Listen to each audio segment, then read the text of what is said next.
It's a big one today. Welcome to the Greg's Garage Pod with co-host Jason Pridmore. My name is Greg White, and we have a ton of stuff to talk about. So we'll welcome in Jason, and let's get this over with. How's your weekend, Jason? How are you? Get the little unimportant stuff out of the way. It was good. Yeah, it was all right. I was home all weekend, played a little golf. I actually went and rode all day at Willow Springs on Sunday. So I had a friend of mine, John Moshe, just was going out to ride. And he said, Jay, you want to come ride? I said, yeah, let's do it. Because I do miss being on a bike. And I know my days are numbered right now, leading up to, a couple of the surgeries that I'm going to have. So, I like to be on a bike. I got a big week ahead of me this week, headed out today, actually, to CVMA for the weekend. I got Andrew Lee hanging with me right now, and we're just getting ready to roll. What a scrub, Andrew Lee. I know. I'm actually, my weekend was, just kind of at home, whatever. But this weekend on Saturday, I'm getting on a plane Saturday morning. I'm going to fly to Chicago. And then from Chicago, I'm going to drive down to Crawfordsville, Indiana, where I have an archery friend who lives like 2 miles within hearing distance of the GNCC track that they're going to, the final round of GNCC this weekend. So I'm going to go watch GNCC motorcycles all day Sunday and hang out with my boy Scott and his wife. And then I'm going to shoot some bows and arrows probably while I'm there. Monday, I'm going to drive up to the Chicagoland area, spend some time with my coach on Monday. He's also a friend of mine. And then get on a plane Tuesday and come home. So I can't wait, dude. You're on the go as well. I'm on the go, and I'm really pumped about, GNCC. I actually really like GNCC racing, and I haven't been in a few years. And there was a few years ago when I used to host the Racer X show, which was an online show that I used to do in Morgantown. And I was really into GNCC at the time because the Coombs family, who owns GNCC, Pro Motocross, that type of stuff, they're Carrie Coombs, who really runs the deal. Her stepson is Caleb Russell, who just wrapped up his seventh national GNCC title. So it's a series that those guys don't get enough credit for how gnarly they are. Like little known fact, I know, but I did one of those many years ago in Connecticut, and it was the most grueling 3 hours I spent on a bike. I think it was just going through rivers, ripping through trees. It was so gnarly. And I was thinking to myself, man, if you did this all the time, the risk level seemed a lot higher than we get those guys credit for because of how fast they go through trees and woods. And just, when I went and did it, it was a lot of fun. Remember Gerald Rothman? Do you remember that name? Oh, of course. Yeah. Yeah, in Connecticut. So yeah, I used to travel around the country when I was a privateer, and I'd have my motocross bikes and stuff in like a little trailer. So he talked me into going and doing one of those things. And yeah, but you did the full blown 3 hour, because I know for a long time, I don't know if they're still doing it. They used to have an industry race that was earlier in the day. And I think it's too big now, like too popular.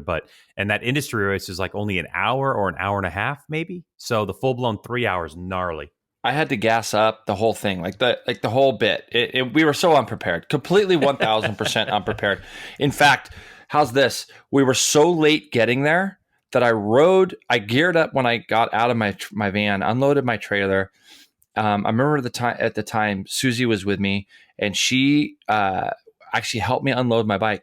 And we had to park down this road because there was nowhere to park. So we had to park down this road. I rode my bike to registration and went straight to the line, and everybody had gone. And Gerald and I were the last two off. Everybody was off through the first turn, and then we took off. And I didn't know what I was doing. I didn't know anything. And I remember going past and then having to come in and get fuel. And it was it was crazy. It was fun. That's funny. It was a good time. Well, this one has a signature hill that they have to climb up. And I got an email this morning, because I'm in the GNCC database or whatever, where they're limiting the amount of people that can climb this big hill because there's so many people that stand on it.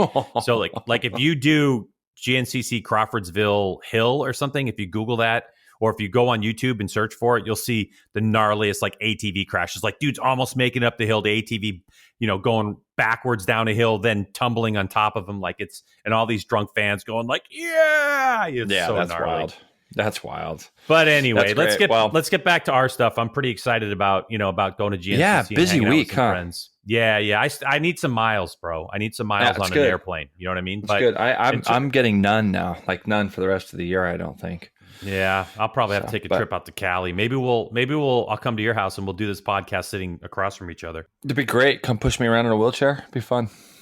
All right. Great. Like you're saying, there's tons going on this week. Yeah. And obviously there was MotoGP racing over the weekend, World Superbikes coming up. There was Monster Energy Cup.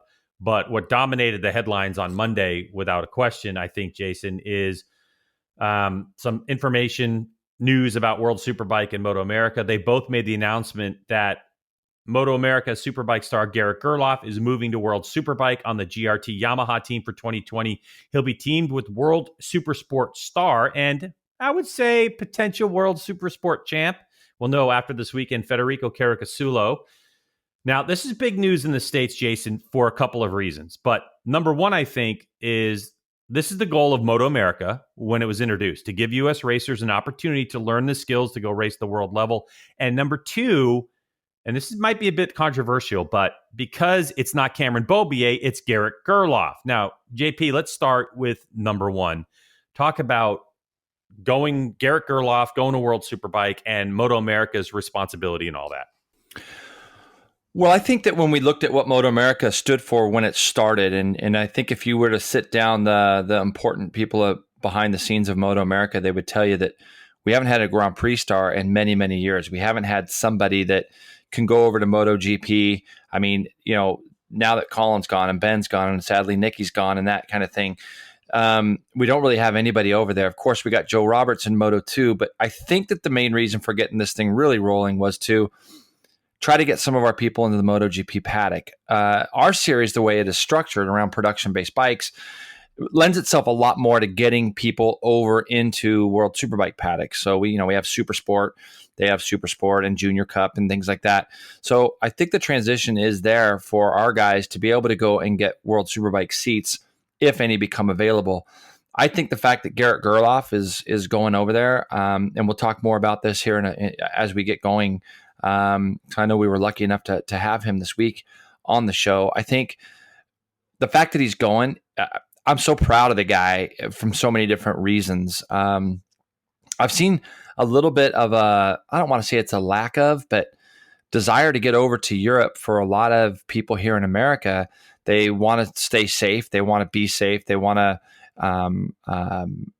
kind of stay around home and that kind of thing. And I don't begrudge that, not even a little bit, like especially when you're making a great living like Cameron Beaubier and some of those guys. But I think the fact that Garrett's taken a chance on himself, the fact that he put himself in the shop window, going to so many different races from MotoGP to World Superbike events and letting people see that, yeah, I'm flesh and blood. I'm right in front of you. This is how bad I want it. Great for him. I think this is going to be a great move for him. He's going on a brand that he's familiar with. I think that team is actually really good. I've been around that team a little bit over there, and I think it's going to be a good move. And really the only thing he's got to get used to is, he's going to have to get used to the tires, which, that's not going to take him long. And he's got to get used to some new racetracks. But when you're going to Europe, the excitement level, Greg, I mean, you know what it's like when you used to go do some media stuff and press intros and stuff to go ride some of those tracks. It's an exciting endeavor to be able to go over there and ride those places. Yeah, it definitely is. All right, so let's talk about the whole thing that some people are belly aching about on the internet, which is how come no Cameron Beaubier and instead Garrett Gerloff? What's your perception of it? Because obviously I have my opinions on it based off of the things that I know about both riders. But you?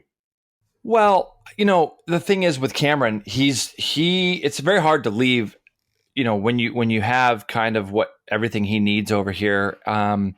He's got a good team, and we'll talk more about that announcement that happened this week as well.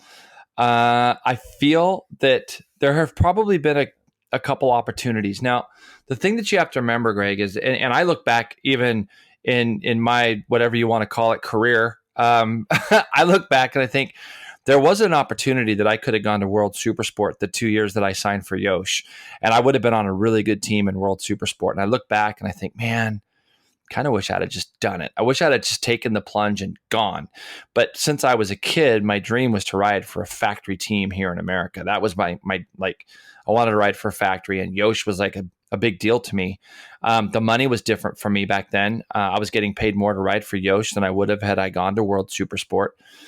But I already knew it was over there because I'd done a little bit of World Endurance, and I loved the vibe of Europe. I love the vibe of the racetracks and seeing these new places. I really did enjoy that part of it. Cameron's case now, I think that my biggest fear now, and I don't think it's really a fear of Cameron's, but now somebody younger has gone over ahead of Cam, and hopefully Garrett pushes the door open for more younger people to go. And I think that Cam's window is a little bit closed now as far as getting over to Europe. He's at that stage where you can cash in for being a champion here in America, King Cameron, and I don't blame him for that. I don't know, financially what it is over here compared to over there. I have no doubt that it's probably he would have got paid less to go over there, and you got to cash in if you're a champion and stay where you're at. But I think that now that window's probably closed for him, with the exception of maybe some wild cards or somewhere down the line if he wanted to do it. All right, so let me add to that a little bit. For sure, 100%, I know that Cameron would make, and Garrett Gerloff is going to make less money in Europe than they would make over here. No doubt about it. One thing I know about Cameron Beaubier is that he's always been, and this is not a comparison to Garrett Gerloff, this is just me speaking about Cameron Beaubier. He's always been very responsible with his money. He's invested a little bit, bought properties and things like that. I mean, Cameron's only still, 25 or something, Jay? Yeah, he's young. Yeah, yep. The thing to remember is Cameron spent quite a bit of time in Europe racing Red Bull Rookies Cup. He was Marc Marquez's teammate back in the 125 GP days on on that bike. He was saddled with junk equipment. He's got history in Europe. And I would have to think that there's a little bit of that is playing in the background of him. Without question, he wants to go on the right equipment. He wants to go with the right team, all that type of stuff. And then there's that other part that you're talking about, the amount of money to be made when you are winning races. There's the base salary, there's win bonuses, and then there's a championship bonus. And traditionally, when you've raced for Yamaha tends to pay a little bit lower than the other factory teams did back in the day, but they would reward you more for wins and especially championships. So Cameron has had a good life here. It is a bit of a risk. Cameron's not afraid to go mix it up with anyone, in my opinion. I think it's not that. It's what he said on another podcast recently, which is he's home. He gets to travel in the US. He gets to do all these things. There's some people that have reached out to me this week from Europe asking me that question. Why Garrett Gerloff? Why not Cameron Beaubier? And these are some other commentators, by the way, Jason, from some other countries. And the conversation, they really don't understand, or these three people that reached out to me from different countries don't understand or didn't understand how it works in the United States. The difference is in the States, and you can speak more to this, Jay, is that we tend to look at racing, jobs or whatever, as you earn your spot. In Europe, you as a rider tend to come to the team with money and you fund it yourself, either family money, or sponsor money, and then you give that to the team and the team turns out. It's not done like that here. It's more like the American football or baseball or basketball model, which is the team owns the bikes, the team owns the sponsorship, you're a hired gun. So I think part of that perception is, what do you mean? So we come to Europe and we say, well, hi, I'm Garrett Gerloff, and Ben Spies, can you help me spread the word? Because now I've won X amount of superbike races and a couple super sport championships. I think I've earned it. And so it's a matter of convincing someone in Europe, wait a second, you've got to take a chance and spend money on this kid, not get money from this kid. Is that, that bit fair to say? I think it's fair to say. I think that, the one thing about Cameron being Marc Marquez's teammate and stuff back in the day, a lot of things have changed since then. Cameron's much more of a world recognized name now as far as representing our championship in America. He's 4-time Superbike champion. There's a lot of other things now that have changed over the years. The fact that Cameron's comfortable and he has a great life and he enjoys being home and that kind of thing, I think that's fantastic. I mean, Cameron deserves to do whatever he wants to do now because 100% agree, yeah. What he's done, okay? The thing is that some people, some people want to go to Europe. Some people literally would knock down the doors and do whatever they can to get over there, to go be a part of that championship, to go see how they rate against things. And there comes a point to me where you try to figure out a way to make things work. In other words, if I really wanted, Greg, honestly, and I hate even using myself, as an example, I don't like talking about anything I did with racing because it feels weird to me, but I wanted to go race a world championship. I wanted to do that. And I put emails out to teams in World Endurance because I didn't see an opening for me in World Superbike or World Supersport even before I got this Yosh ride. I was over at I think my first race was the Bull d'Or 24 hour in 1998 in the southern tip of France. I didn't get paid to do that. I did it because I wanted to go see what it was like to race in the world. And there was like something inside of me that said, I want to go check out this place. I want to go see what it's all about. So I went over and I rode for a team called Phase One. I wrote them an email.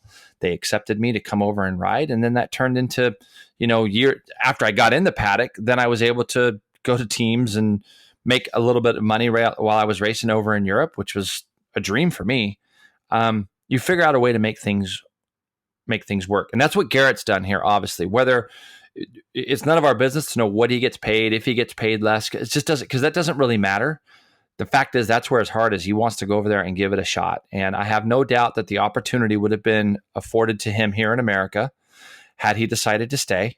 But he wants to take a shot at himself and he'll figure it out. He'll figure out a way to make money on the side with personal sponsors or whatever it is. You just got to grind it and you got to be a go-getter. And it just seems that that's what Garrett's doing right now. Yeah. So what you had and what Garrett has at the moment is desire that fuels action. And let's not say, and I'm not trying to say that Cameron doesn't have desire. No, I'm not saying that either. No. But I want to be clear on that neither one of us are saying that. It's kind of a weird subject because we're not ripping on people just because they don't want to go to Europe. But the word you used there, Greg, the desire to get over there is something that I feel Garrett has just from him showing his face at all these different events around the world. Mm-hmm. He had the desire to get over to Europe and chase that kind of, that dream of being world champion. Well, obviously I had a chance to talk to Garrett, like you were saying. And, after congratulating him, of course, and all that kind of stuff, we got right into it, Jay.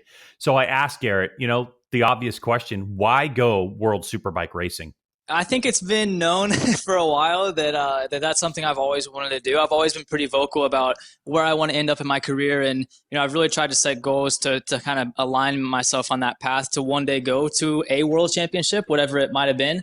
And lately it's looked more likely or just more like a better step for me to go to something like World Superbike. And so the last, 2 years, I've really tried to first and foremost get myself sorted here in the US and make sure that I'm getting good results and, working well with the bike here and the team here. And, we had some of that last year and then we had a lot more of that this year. And it's nice to kind of see that upward pattern. And so like this year, I really tried to, just tell as many people as I could, that knew what was going on. Like, hey, I would really like to have a shot to go over and race in the World Championship. I mean, it's been my goal since I was since I started road racing. I mean, I remember seeing back in the day Ben Spies go from AMA to World Superbike and go dominate and go have an awesome year and go to World or MotoGP. Like, I think that's a pretty cool path. It was unique to him. Well, I guess in that time there were some other guys that did it, but lately it's kind of seemed like that path has been a little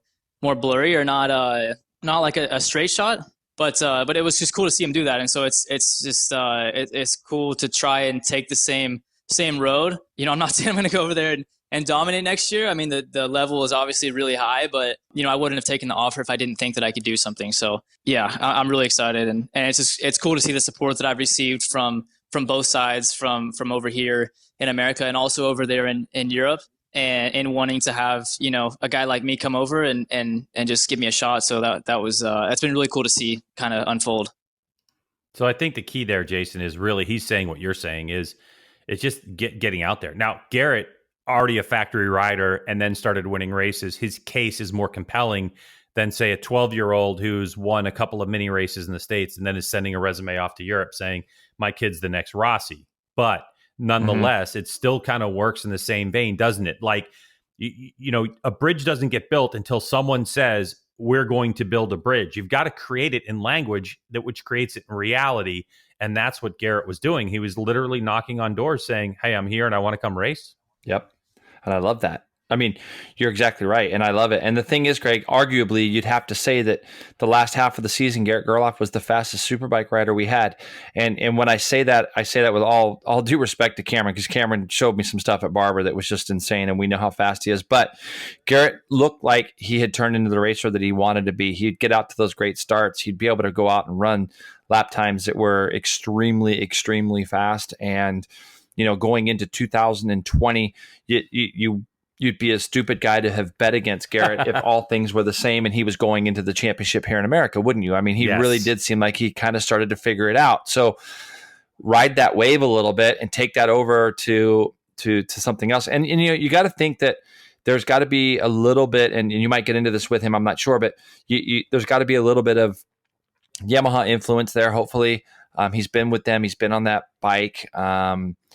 So I think the transition will be easier for him because he's going into something that's kind of, he kind of knows it a little bit. So that's going to help him a lot. Yeah, we'll kind of answer that question a little bit later on. But I did ask him about his deal, because obviously that's one of the things, not money-wise, but he told me that the deal is structured as a 2-year. Well, it's a 1-year deal, Jay, but the team has the option for year 2. Now, of course, Garrett, mentioned he's very appreciative of the team for the opportunity, those types of things. But, he wants to plant his roots in Europe, and he wants to keep racing in a world championship for a long, long time. But the question on everyone's lips is, when we get to jump on the new bike, the factory spec Yamaha R1 with those Pirellis and give it a go? Yeah, I know that's the exciting stuff. That's what I've been, waiting to find out. I know that in November, like middle November, I'll be in Aragon testing. It's kind of like an open World Superbike test, I believe, and then in Jerez at the end of November. So those are kind of the 2 tests that are coming up really quick, which I'm super, super excited about. Like I just want to get on the bike so bad and just just see kind of where I stack up against these guys. And there's some newness to get used to, but it's all really exciting stuff for me. It's the way I'm looking at it, and so I can't wait to get started. But those are the 2 tests for this year. I'm not 100% sure if there's going to be any more, but the most amount of practice that I can get is going to be the best for me. So I think it's going to be like something like 4 days, 2 days for each test. And I'm going to be on the bike all day long. You can guarantee that. I'm going to be trying to get laps in on everything, the R1, the tires, and just get used to all the little differences. Cause those are sometimes those are sometimes the most important parts, is the little differences as opposed to some big changes. So, or just big differences. So that's what I'll be working on. Now, Jason, you've been in this situation many times. I mean, I can think about it, the first time you got on a hypercycle bike, the first time you got on a Yosh bike, the first time you were Phil and Ducati rider, I'm sure the first time you got on a World Superbike bike. So I'm, have to imagine you've experienced some of that excitement of, I just want to get on this thing and ride it, right? Yeah, like I can hear it in his voice, and I just love it. I love his enthusiasm and how pumped he is to get over there, and he will put a lot of laps in. The kid's super fit, and so I think that he'll get over there, and he gets to go. It's funny, Greg. I sit here, and I had a birthday recently. I'm a little bit older now, and I feel the excitement, and I remember that same feeling of like, man, he's just probably looking at that calendar every day, checking another day off the box, and just saying, I get to go ride Aragon. Like, Aragon is so cool, Greg. And then, then he gets to go to the Jerez test. And if I'm not mistaken, I believe, Greg, you might be able to tell me if I'm right or wrong, but don't they always have like a Phillip Island test like the week prior to the Phillip Island race? Yeah, so he'll get to go the weekend before. The weekend before, right? So we know that he's got at least those 3 on his plate as of right now. I believe that test at Phillip Island will be it would have been beginning of February maybe, or like middle of February. So he's going to get a shot to get on this bike. He'll do a lot of laps. I don't think it's going to take him that long to adapt to certain things. He'll be able to use the experience of other riders on the Pirellis to see kind of, it's all a feel. It's him being able to get the feel he needs on this bike like he had here in America. But I don't think it's going to take Garrett Gerloff long to get used to that bike. And, the excitement to go ride these new tracks is very infectious. I can feel it. Yeah, I know what you're saying, but here's the thing. This is what we do know, right? Electronics are a key factor to success for any racer. And we know that the way Europe approaches a fast lap time electronically is not the same as how Yamaha factory US does it. And that can be a big deal. So I asked Garrett if he has any concerns or if he's a bit nervous about the challenges that lay ahead. No, not really nervous about it. I'm just curious to see what everything's going to feel like together as a package, because here in the US, we've taken one kind of development path for the Yamaha R1, and in Europe, it seems like they've taken a little bit different path. And you can see that on some of the side-by-sides of the two bikes and the difference are kind of ergonomics of the bikes and what they decided to do here and what we decided to do there. And so it's definitely different. I know for a fact it's going to feel like a different bike, but that's the only thing that I'm just wanting to get an idea of. Like I hate sitting at home not knowing, but I'm sure that obviously the bike is capable for sure. Like what Alex Lowe's and Michael Vandermark are doing, they've been riding really well this year, and the bikes that Kara Kasula and I will be on are going to be the same spec. So obviously we'll have our own kind of personal setup for each bike, but it's nice to know that the bike underneath me is going to be the same one that the top two guys are going to have, like Top Rack and Vandermark. So if they can do whatever they can do on the bike, I feel like I should at least be able to do the same. Maybe not right away, but down the road a little bit. So that's kind of my goal. That's kind of my marker. So that's kind of what I'll be comparing myself to more than anything. But obviously the goal is to just keep improving no matter what, and if one day I can improve past their level, that would be even better. That'd be awesome. Not going to be easy, but I'm not going to count it out. What do you think about the mindset going in? I love it. And I think that one thing that Garrett has to understand when he goes over there is it is different. It would have been nice, and I don't know this to be true or untrue. And maybe I don't believe there's anybody from America going with him on the mechanical side, like anybody from his team here. That's all always a big benefit. If you have a familiar face that you can look at when you go through things over there, that you can look at somebody and go, hey, remember when we did this at Road America and blah, blah, blah. And because the bikes will be a little bit different, as he said, the setups might be a tinge different as well, but he'll be able to adapt to that stuff. What he can't do is get too caught up in what he did over here, because it's a new challenge over there now. I'm listening to what he says there, and I'll go out on a limb right now, and I'll say that I feel myself that Garrett could actually be better than Top Rack at the start on this R1, simply because he's been on this bike a lot more. And I feel that Top Rack is coming from a bike that was probably a little bit better than the R1, although the R1 has definitely shown through to be better towards here the end of the year. But the Kawasaki and the Ducati still seem like they have a little bit of an edge. And I think that the R1 will be easier for Garrett to get up to speed on than I think Top Rack. I think Top Rack's going to find it a little bit tougher, even though he's got a great team around him, obviously, as well. So when you look at things, Greg, I think for Garrett, he's got to go over there with the notion that things are going to be a little bit different. It's still going to be the team's big thing that they want to win races. They want to do the best they can. So he's got to, I think if he goes over there, and the real tell will be all the laps initially that he gets, all the laps he does at Aragon, all the laps he does at Jerez, that's going to be put into his pocket, and they're going to be able to gel and get a relationship going with him. Yeah, it's going to be interesting. I know that, Yamaha launched that new R1. It's more of an update than it is, an all new. It's not an all new bike by any stretch. And a lot of the updates were for the street bike. Oh yeah, we did this to the forks and we did that, all stuff.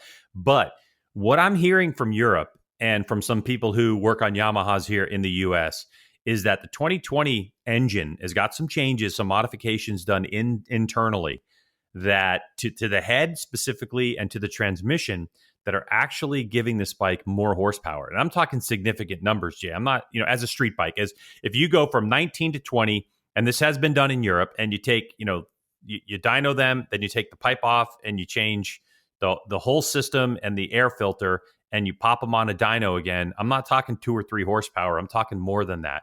And the way the transmission works. So in my view, Garrett's going over there in a very good time, because we have seen the Yamaha R1 look like it had been aging a little bit. But Yamaha, instead of creating an all-new bike, I think they really took a look at their World Superbike program with the information they got from the 4 riders that they have, or the 2 riders before, and made some changes that are going to help the Superbike, because you don't need forks, you don't need wheels, you don't need a swing arm. All that stuff is, that's all kit factory Superbike bits and pieces. So, and this conversation I had with Garrett J, it was, it's more of a flowing conversation than it was an interview. And now what you're going to hear next is very much a Garrett Gerloff thing. this conversation was wrapped up in the next answer. Like there's a lot of talking points in here. The typical stuff I asked him, we talked about, an American traveling in Europe. How are you going to handle it? And where are you going to be based? Are you going to be home, or are you going to, try to base yourself in Europe and, whatever. And also, Garrett speaks fluent Spanish, thanks to the help, of course, of Tony Elias' sister and Garrett's desire to go to Spain. And he's very good with languages. And I know his team's Italian. So I was like, what language is the team going to communicate with? And anyway, it's a bunch of stuff, and it's all answered here. Yeah, the GRT team, they're an Italian team. So that's kind of the main language there. Io non parlo molto bene l'italiano, ma sto imparando. So like I'm learning a little bit out of it already, but that was Italian, but whatever. Like that's, it's never been a big issue for me. I've honestly done a lot of travel to Europe and stuff, to different countries. Like I went to the Czech Republic this year, in Germany. I went to France this year also. Went to France last year, went to Spain last year. I've been to a lot of different countries, and a lot of that travel I did by myself. And I'm one of those guys I'm pretty good at just going with the flow. I don't necessarily always have a plan in front of me, but I always seem to end up where I need to end up, and have everything sorted out. So no, I mean, the travel doesn't worry me at all. It doesn't scare me. It's something I've been used to. I hated it as a kid when like us as a family, we would move around a lot, and we would always be in a different spot like every 2 years or so. So I've lived in 16, 17 different houses since I was born, all across the country. But when I hated it back then, like I'm glad that I've done it now, just because I'm so used to moving around and travel and new scenery and new people and everything. So I'm actually pretty used to it. A steady or like a main home base I've never had. So it's not worried about it. As far as the what I'm gonna do, like my plan is to move over to Italy, close to where the team is. That's what I'm planning on doing. It's a lot more complicated than I kind of initially figured. Just like the whole red tape stuff and trying to get the right information for what I needed to do as a foreigner going over there to possibly live and stuff. So still trying to figure that out, but I got a lot of awesome people helping me with that, and I'm not worried about it. So, but the goal is to be over there, living over there, and I just want to be close to the team. I want to be close to the guys that I'm going to be working with, and obviously it's important to have that kind of connection and that communication between everybody, because otherwise it's easy to kind of get confused or get lost or think that we're all on the same page when maybe we're not. And so that's really important for me, is to make this my new family, like my old team was. All right, Jay. So a lot to unpack there for us, but I know for me, I'm a little bit more like Garrett in terms of, I was born in Massachusetts, and then we moved to California, lived in 2 places in California, then to Connecticut, then back to Massachusetts. Arizona was a stop in there, then I left to go to college. You know what I mean? Like I understand the mentality of what he's saying, of the ability to, it's not just moving, it's not just being planted, Jay. It's having as a child the ability to meet people and connect with them quickly and be friends with them, because that's the situation that I was put in, moving in the middle of like 3rd grade, and then the middle in between 7th and 8th grade, and then the middle of my junior year in high school. All kind of key times when you're developing social groups. You've got to learn to adapt and all that stuff. So that part of it, I get. But you've done it. You've been over to Europe. You raced World Superbike. You've done obviously World Endurance.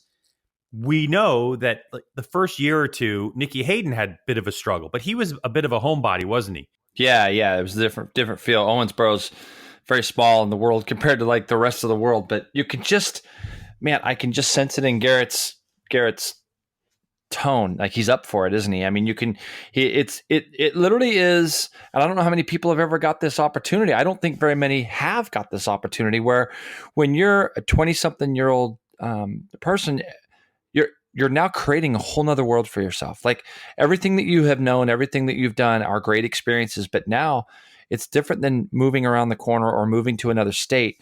Being able to go, I'm going and I'm going to live in Italy. That's cool. I mean, he's going to get to see so many things, and you could tell he's in it for the long haul. He wants to be over there. And it goes back to the initial question and conversation when we started this, is it's Garrett right now is 100% bought into the idea and the fact that he wants to get over to Europe, and he's going to do everything he can to do it. And he's figuring out how to make it work. That's what you do. You figure out how to make it work. And, Greg, the underlying fact also is there'll be people within the team that'll be wanting to help Garrett, from crew chiefs to mechanics to press people, that'll just show Garrett a way of having it be a little bit easier. Obviously, we've heard Ben Spies is going to be helping him also. It sounds a little bit like with the transition. Ben lived in Italy at Lake Como, so there'll be things that will be that people before him will be able to help him with now. And I based myself in London for a while most of the time because I had family there, so I would just base myself in London. But man, like you said, Greg, he speaks different languages. He'll be able to pick up things. Spanish and Italian, I don't think are that far apart really, because I've had some friends that speak Spanish, and we've gone to Italy, and they kind of half communicate. So, but yeah, I think that you can just sense it. He's just up for it. You know who else spent time in Italy in World Superbike who speaks fluent Italian? Think about that. Who? Ben Bostrom. Oh yeah, Ben Bostrom. Yeah, that's right. A lot of people don't know he speaks fluent Italian. Yeah, and he gets into it, and you're like, and he's good with the accents and everything else. So sometimes it's just that mindset of, okay, I'm going to blend in. I'm not going to be, an American missing home. Someone who goes to the grocery store and says, wow, milk is 30 cents more than it is back home. And, ooh, this chocolate's different from back home. It sounds like he's just going to go and be like, I'm in Italy and I'm going to live in Italy. I want to be close to my crew. And, Jay, let's talk about that, because you touched on it a little bit. The one thing that I've seen on the internet, which just kind of drives me crazy, is people either saying this won't be the same as Ben Spies because Garrett Gerloff's not as talented, which I don't think anybody has the right to say, or the opposite side, which is great. Ben Spies and Garrett Gerloff are going to do the same thing. Gerloff's going to show up. He's going to dominate the series and he's going to win the championship. To say those types of things is unfair because of something that you touched on earlier. In the Ben Spies situation, he went with Tom Houseworth, and Tom Houseworth was his guy at Yosh. They won championships together, and he was a buffer between that team and the rider and getting stuff done. Also, and this was really critical, and this was something that came out of Houseworth's mouth to me, was the American team at that point had worked on the Yamaha R7 before in the Superbike program. I think at the time they weren't really doing it was 1,000 already, by that time. But the ailments of the R1 were identical, according to Tom, of the ailments that basically plagued the R7 in terms of chassis setup. And so early on, if you remember, Ben struggled a little bit at the beginning of the season. And then after the first couple races, he came on like gangbusters. And that was because Tom was given the latitude to make changes to the bike that were going to allow Ben to ride that thing the way that he knew the bike needed to be set up. And you're saying, I don't think anybody's coming over, from Garrett's team, no one's going over there with him. He's going over there as a plug-in rider on a team already existing. So I think that people need to just go, this has anything to do with Ben Spies. This has to do with Garrett Gerloff. And, it's a different situation. It's a different time. You got to go race against Johnny Ray, dude. Are you like, Hey, 10 years is a lot of time. And when you look back at what Ben Spies, there was a photo just recently posted yesterday or the day before of all the riders from 2009. I don't know if you saw it, but they're all sitting in the stands and they're all, it's kind of like a yearbook picture photo thing. And I mean, there was Haga, there was Biaggi, Carlos Checa, Johnny Ray. I mean, Ben went over there and I mean, he was amazing. But 10 years has passed. How many things at your job right now are different than they were 10 years ago? And you can't compare eras. We see it all the time where people are trying to compare different athletes to different athletes from a different time. It's impossible because everything's different. And I think that all that stuff that people chatter about, I think as an athlete, you got to just not even pay attention to it. You're just going over there and doing your thing. You rely on the people that you can see, touch, feel that are going to help you with whatever you can. And that's what you do. So I don't think that that's as big of a deal as what other people make, Greg, to your point. I think that, there's no reason. Everybody's just so negative with everything all the time. It's so much easier to say, well, he's not going to do what Ben Spies does. Oh, he's not. It doesn't matter. He's going over. He's Garrett Gerloff. He's going to go do something that nobody has. Well, to be fair, nobody's really tried since Ben Spies went over there on World Superbike that I can think of that's had like a proper opportunity. And I think Garrett does that now. He does have a proper opportunity. He's going to get to go over and go testing and things. So when you look at that stuff, it's every individual is different. Every individual scenario is different. So for him to be able to go over there, he's finding the circle of people that he needs to put around himself. He's not scared to learn another language. And you brought something else up too that's really funny, is that one of the things that you notice when you go to another country is there'll be certain things that you pay for over there that you'd be like, oh my gosh, like that is so cheap. And then there's other things that you pay for that you're like, are you guys kidding me? Like right now, you're kidding me. The cost of a liter of fuel, and they use liters in England, and you sit there and you think, you compare it to gallons, and you realize what you're paying for fuel in England as opposed to, and it blows you away. But there's nothing you can do about it, so you just move on and you get past it. You figure out a way to make it work. It's just the way it is. Well, I was thinking about that particular situation because I know, a year and a half ago, I had to move from Chicago to the East Coast, Southeast. And for the first maybe 6 months, I kept going like, oh, let me check the weather in Chicago. Let me check. Oh, see, the weather here is better. The weather, you know what I mean? Like, and and that's keeping my toe in the old place. And, eventually when you go to a new place, you just got to commit to it. It's like a relationship in a way. Well, it's the same thing. And you bring up a great point, is that I've heard you talk about coming out to California and, you like the weather and there's certain parts of it that you like. And then you start doing the whole the tax side of it and this and that and this and that. Mm-hmm. The funny thing is, Greg, is that you'd figure out a way to make it work. If it was something that you really wanted to do, you figure out how to make it work. If I wanted to move to New York, if I wanted to move to Raleigh-Durham where you are, I would figure out a way to make it work no matter what, because it's just a matter of, do you want to do it? It's a big move. It's this and that. And you're always going to come up with reasons of why you shouldn't do something. But in this particular case, when we're talking about a career and going racing and being somewhere where, like, for instance, Greg, if and I don't know anything about the sport that you're doing now, but if there were some big opportunities archery wise for you to be able to come out here and you could see kind of the potential of doing something more in the future here, you'd figure out a way to make it work for where you could come out here if that's what you wanted to do. It's the same thing with Garrett right now. There's going to be, you're not maybe earning the same amount.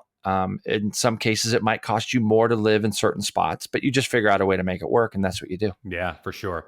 Now, I know, Jay, it's a little bit late in the conversation, but I said to Garrett, all right, well, this whole process had to be a little bit complicated, coming together the way it did and everything else. Can you tell us a little bit about that? Really, this came about with just me being vocal about where I want to end up and what my goals are for my racing career. And luckily was able to kind of get in touch with Ben Spies, who obviously has a lot of influence over there and a lot of respect just because of what he's done in the past, and was able to talk to him and kind of just like really just tell him like, man, I really want to try to do this. And I feel like lately I've been getting, the results that I need to try to go after it, to try to get a shot at it. And he agreed. And so, he was a big part of just kind of getting my name out and about over in Europe to the people that kind of needed to know or needed to hear. And that was a big help. Really, but I guess going back a little bit farther this year, I just got to give like a huge shout out and thanks to my whole team. Like, we really improved a lot, all of us as a whole, my side of the team.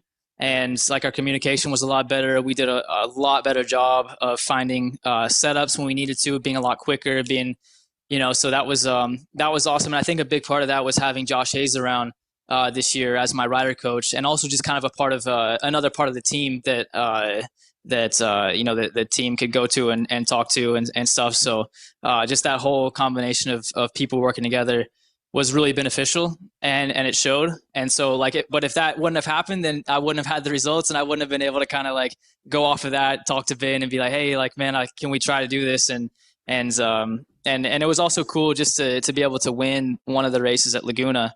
I think that was, kind of something that they remembered, they being Yamaha on the World Superbike side of it, and Yamaha Europe. That was something they remembered. And that was really cool.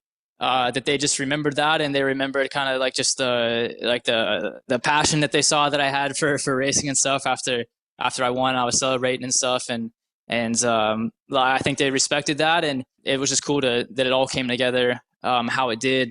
When I was over there in France, it wasn't easy just because I didn't have the biggest time frame, because obviously, like, I had the chance to stay over here in America with Yamaha USA, which I thank you guys like so much for that opportunity, but also giving me time to try to pursue this other option with Yamaha Europe. So it was a lot of people talking and communication between everybody to try to get it sorted out, and luckily we did. And like I said, I couldn't be happier. I don't know if that made sense. I kind of got lost in my thoughts a little bit, but no, it was cool to see it all come together how it did, and I'm ready to get started. I'm ready to get on the bike, man. Let's go. No, I mean, look, Greg, you could just hear it, just everything he's saying, and he's still very thankful for everything that the teams did for him here, giving him a platform to go and showcase his talent. But you heard him say it the best he could, is that he went over there and took the time. He invested in himself. There was nobody paying for Garrett to fly over to Europe and go and show up at these races and pay his hotels and do all that stuff. And that's just desire. And you can only hope for a guy like that everything kind of pans itself out and works itself out. Giving praise to his team that he had here. We know how good those guys are, and I'm sure there'll always be a home back here for him if he ever chose to come back.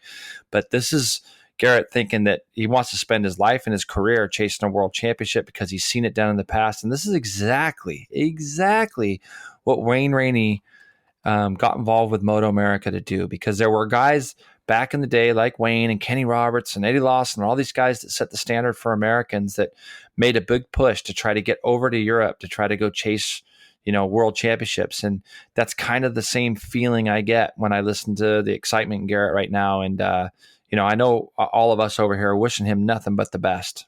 Yeah. And Jason, I've opened up the podcast to him, meaning we had that conversation just like we've had with Johnny Ray and a couple other people that, hey, listen, we want to stay connected with you. We're obviously invested in your career. I've known Garrett. You've known Garrett for a long time, since he was a kid. And he definitely wants to keep in touch with us about his progress. A couple of post notes about Garrett Gerloff. He has been mounting Pirelli tires to his Supermoto bike. If you didn't know from the podcast when we had him on a couple months ago, he gets to ride a local go-kart track in Houston as much as he likes.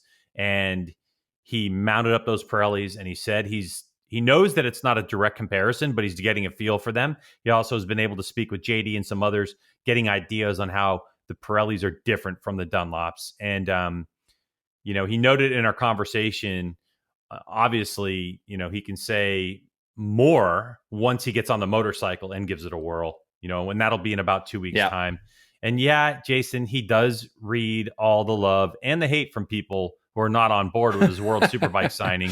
We did have a conversation about that, social media. And I was like, where are you reading it? He goes, people are sending me DMs with hate, direct messages with I love it. Yeah, it's incredible. I mean, dude, it's shocking what people do, but that probably and I've said this over and over, but the greatest thing I ever did is I've pretty much stopped on the social media side of things. I got to get better at it, because I know there's a few things and reasons why I have to do it for business wise, but man, you just get so tired of it. And eventually the social media thing will play itself out. I really believe it, because I'm seeing and hearing more and more people not care about it. And that's what Garrett's got to do. He's his own man, is his own thing. Nobody's there to help him with the decisions that he thinks that are right.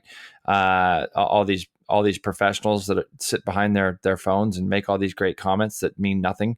It just cracks me up. But Jay, think about it. He's on his way over and doing it. He is. And you tell me this: if Garrett Gerloff becomes successful, and I mean, success can look like a lot of different things. He consistently finishes in the top 5. Maybe he podiums. Maybe he even wins a race. Maybe he wins a championship. Listen, I find it really difficult to believe that someone's going to go beat Johnny Ray next year on a developed Kawasaki. Ducati's got good riders coming. Like, I just think that on paper, it looks like it's going to be a better season than this year in terms of like closer racing and things like that. Man, yeah. Right. But anyway, it looks good. With that tangent said, what I am trying to get to is, if Garrett Gerloff has success in Europe, does this, in your opinion, finally kick the door open for U.S. riders once again? Because not only is Garrett racing for himself, he's racing for Yamaha. He's really, in a way, racing for the reputation of U.S. riders in MotoAmerica, don't you think? Man, Greg, I don't think you could have worded it any better. I think that in the demise of Americans racing overseas and in Europe, I mean, we could look back in 10 years from now and say, man, thank goodness Garrett Gerloff decided to take a chance on himself and went overseas, because it could be paving the way for some Liqui kid right now that's 14 or 15 years old that is that right now we don't even know him, but maybe in 5 or 6 years from now, that kid's the new guy out in World Superbike and so on. And we might have kids right now that might go over in 2 years or 3 years. And so it would be nothing but a great story if we can look back in 5 or 10 years from now and say, man, thank you, Garrett Gerloff, for starting this up. Hopefully, he goes on and has the success that he wants to have. And you're right, Greg. World Superbike's going to have a much, much different look to it this next year. I'm excited about it already. And we'll talk some about that during our podcast about, the different guys that have moved in different spots. But Greg, since we're talking about MotoAmerica, first off, thank you, Garrett Gerloff, very much for being on the podcast again. But since we're talking about MotoAmerica, why not talk about the other big announcement from Monday? The Monster Energy Attack Performance Yamaha team, now with Richard Stamboli, is going to have Cameron Beaubier, 4-time champ, riding for them, along with Jake Gagne, who I am super pumped on. We've seen Jake go through some pretty rough years, some rough patches these last 2 or 3 years. Obviously, went overseas and rode the Honda and World Superbike, came back over here. Got injured January 1st, broke his leg. I believe it was right around New Year's he broke his leg, and went into this season a little bit banged up on the Scheibe BMW. But man, the image I'm going to remember is seeing Jake running, I think it was second at our final round at Barber right there. And then unfortunately the bike let him down, but he put in some good rides. He's put in some hard time. It seems like it's got to be such a boost for Jake Gagne going to this team. I'm so stoked. He's so talented. This year, Jason, as you know, you and I got to work with new producers, guys that didn't know motorcycle racing. They knew TV, but they weren't familiar with motorcycle racing. And they were just head down learning and just absorbing everything they could. And they would ask me different times during the season, if you could build a team, like who, what rider, and of course, it's going to be your standard answers that people see, that they saw. It's your Cameron Beaubiers and your Garrett Gerloffs and your Tony Elias and, Josh Herons. But then I was like, you guys, I'm telling you, one of the most talented guys, just raw talent sitting there in the paddock is Jake Gagne. They're like, yeah, but he's back in 8th. I'm like, he's injured. I'm like, trust me, this guy, he's already won, a stock 1000 championship on a Yamaha, right? Like yep. a number of years ago, a couple of years ago. So the guy knows the R1. He knows how to do it. I'm really pumped for him. I'm pumped for him. And I think that race fans have been very positive from the things that have pinged me and saying, yeah, great. Congratulations, Jake Gagne. This is amazing. No, it is great. And it goes right back to it, Greg. 3-4 rounds left in the season. I'm hearing, Yamaha's not coming back. And if they do, it's going to be a one-rider team. All the negative crap that goes on that I just hate. And here we got, Stamboli's been in the paddock, obviously with Josh Heron a couple years ago and JD Beach. And it goes back as far as I can remember, even before I was lucky enough to ride for Stamboli at Attack. And now, they announce a 2-rider team, and not only are they a 2-rider team, but they're picking up essentially a new face, a new old face, if you will, in Jake Gagne. It'll be interesting to see how that team gets together, gels. By the press release, it seemed like most of the Yamaha or some of the Yamaha personnel from this year will be moving itself over there with the Attack Performance. And I think, I think it was a post from you, believe it or not, that said we're kind of going back to like the old Muzzy Kawasaki days and the Vance and Hines, Yamahas and Vance and Hines Ducatis back in the day. This is kind of the look of what of what our series is going to have, as far as Yamaha was really the last kind of in-house factory team that we had still going. And now Richard Stamboli is going to be running that with the help of Monster Energy. So I'm excited about that prospect and seeing what, I think the next big announcement will be, will Yoshimura go with 1 rider, with 2 riders? And there's other announcements that we know. I mean, we're both very lucky. We knew the Garrett news a week or 2 ago. Or more than that. Or more, maybe. Yeah, it was actually more than that. We knew some of the stuff that's going on, but just to protect people, we don't want to we don't want to come out and say too much. But I know that there's some other things behind the scenes at MotoAmerica that are going on right now, which is great. And just stay positive with it all. Yeah, I think it's all exciting news. And, the question becomes, as, JD Beach leaves the series, there's a Superbike spot opener. People thought that JD Beach was wedged out of this whole attack performance thing, but it's not the case. So, and I answered some questions on Twitter about this, but I'll say it here in case people don't know. The JD Beach situation really has to do with American Flat Track. AFT decided that if you were going to compete in the premier class, that you have to do all of them. If you're not going to be at all the races, then you can't compete. And I think a lot of that has to do with JD Beach. He's a star, and he wins races in American Flat Track. He won a Superbike race with MotoAmerica, and they want to try to keep their stars contained. And I understand that. And honestly, Estenson Racing is a dirt track focused guy. That's what he wants to do. And so JD Beach is going to be full-time flat track, and he won't be in, the MotoAmerica paddock on a full-time basis. He's looking for a super sport bike, possibly. I don't know if he's secured one. I don't know if you heard something that I haven't talked to JD in a couple of weeks. But that's the situation. It's more of a situation than it is, oh my gosh, MotoAmerica is collapsing because JD Beach isn't around anymore, which is a lot of what you get. Well, I think that JD had a decision to make, though. As well. Based on money. Yeah, well, not just that. I mean, I agree with you on that, but it's just a matter of quality of the ride that he wants. And Sure. Now with AFT they're kind of doing the MotoGP thing, right, Greg, where you get so many entries and that kind of thing. You kind of have to commit to that championship. So, yep. So it'll be interesting to see where that goes. Yeah, and so Scheibe's got Scheibe BMW's got a ride open. Who's going to fill that? There's other people looking into it. Your boy Andrew Lee, where's he going to land? Yep. He needs to go out on a Superbike. That guy does. Hopefully he'll find something. So anyway, Jason, so that's all that stuff, and that's 50 plus minutes of talking about that stuff. So let's go ahead and talk about some racing that happened over the weekend, because MotoGP, well, they actually had a race in Japan, and it was very interesting. So I'm going to go over the results for the actual MotoGP race, if I can find them real quick here. Let me pull them up. But we know, because we know one thing. We know who won the race in MotoGP, don't we? Yeah, we absolutely do. Ladies and gentlemen, brace yourselves. It was Marc Marquez. Yeah. Marc Marquez ended up winning this one on a checkout. I mean, it's funny because it won by less than a second, but it was a checkout, wasn't it? I mean, it really was. It was. It was a checkout. I mean, he got passed once on the opening lap. Quartararo got around him, but then Marquez just put the stamp on it, and that was the end of that. Dovizioso, there was I thought, a pretty good battle, though, Jason, behind for a lot of the race. So it was Quartararo in second. Dovizioso ends up with another podium. Right behind him was Maverick Vinales. Then you had Crutchlow in fifth, Morbidelli in sixth, Rins, Joan Mir, Petrucci, Jack Miller, Espargaro, Paul Espargaro, Miguel Oliveira, Bagnaia in 13th, Kallio in 14th, and Aleix Espargaro, which we'll talk a little bit about that later on in the podcast, but on the new 2020 spec motor back in 15th spot. Now, Valentino Rossi did not finish the race, made a mistake, I think, 4 laps into the race. Mm-hmm. Iannone as well. But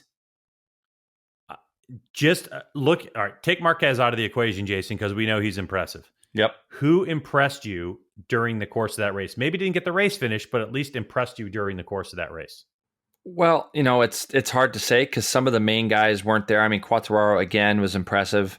Kind of taking the fight early to Marquez only to get kind of passed back. And he was able to actually run him back down a little bit after a gap had been made, sort of like on lap 4, 5, 6. He kind of started to bridge the gap and get himself away from that battle behind him. I think Crutchlow was pretty good in fifth, to be fair. I mean, the fact that he nipped Franco Morbidelli at the line, he had Rins all over him as well. Joan Mir had an impressive weekend on the Suzuki. Both Suzukis finished 7th and 8th.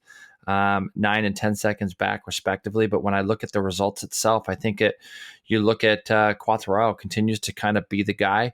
Vinales was good, but again, Greg, it's that beginning of the race. He loses so much time, and him and Dovi really made a charge at the end.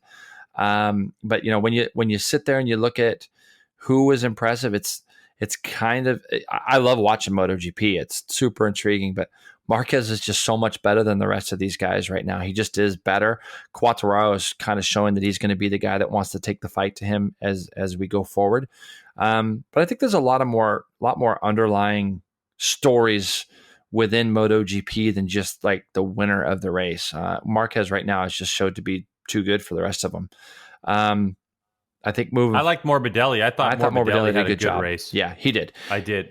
he did a good job. And there were some comments from him about, Miller kind of messing him around at the beginning of the race. Miller was on a soft tire, and you could see, Jack he kind of was up in the top 2-3 guys there. Ends up finishing almost 20 seconds back in 10th. So kind of used up his tire a little bit at the start, it seemed like, because he was trying to go. I was really surprised I didn't get a text from you when you were watching this race. With 22 laps to go, off comes the legs when Miller and Morbidelli were racing together, and Morbidelli's foot hit Miller's, I think it was rear tire, but and I'm like, man, this is kind of my point. I love what you're going to say right now, because and I love that we haven't talked about this. Am I going to say it, though? Say it. Go on, say it for both of us. Am I going to say? I'm an announcer, so I don't want to be brutal, but the fact is that the announcers are saying, oh, he almost ran over his foot. Well, put your foot back on the peg. Honestly, Greg, you're riding at such a high level, and each of you are wanting that same 1 foot of track. So when you make passes against guys that are going to be the same speed as you at their level, you've got to get as close to them as you can to make a pass. And I'm sorry, and I don't mean to sound, rough about it, but if your leg's out there, I'm running it over. It's just Dude, that's all I'm saying. It's going to be and I can't get mad at you for running my leg over if I'm going to dangle it out like some of these guys do. It's so funny to me to see it. And, but yeah, they kind of made a comment about, oh, I don't think he's going to like the fact that he almost ran his leg over. And I'm like, well, you better put your foot back in there, because that's, it's just what happened is that there's a little bit of contact. Morbidelli's left leg gets hit by, Miller's bike, because Miller just kind of backed her in a little bit and they were close. And then Morbidelli goes through that next left-hander and he took his foot off the peg for a second, and the first guy was like, oh, he almost crashed. No, he didn't almost crash. No, he didn't almost crash. Pissed. He was telling Miller, he was telling him hey, what are you doing? And I'm like, wait a second. I'm okay if your real estate is you on the motorcycle. Correct. With your feet on the pegs. Yeah. I'm good with that. And maybe I'm old school. Maybe I'm just a dinosaur. I don't know.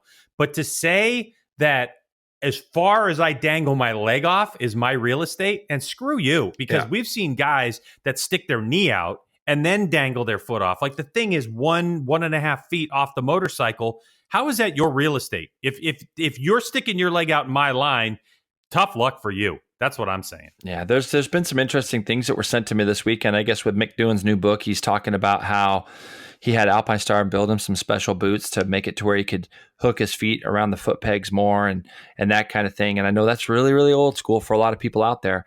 But then I was also sent this unbelievable picture of Quartararo coming into a corner. His feet weren't dangling, and it was just pretty sick shot of him kind of looking at him and what he was doing with the tank. And we've talked about Lorenzo talking about the tank.